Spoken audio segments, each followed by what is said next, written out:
پھر صدیق اکبر رضی اللہ تعالیٰ جو تعلق تھا صحابہ کرام کے طبقے سے، خصوصاً اہل بیت سے، وہ بہت قابل ذکر تھا۔ صحیح بخاری 1712 حدیث، صدیق اکبر فرماتے والذی نفسی بیدہ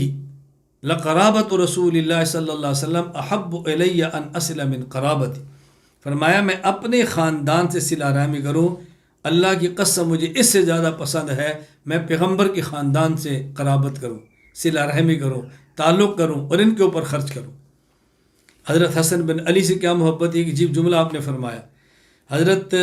صدیق اکبر رضی اللہ تعالیٰ حسن پاس سے گزرے، فوضعوا علی عنقی، اپنے کندھے پر اٹھا لیے، گردن کندھے پر، پھر کہا بی ابی،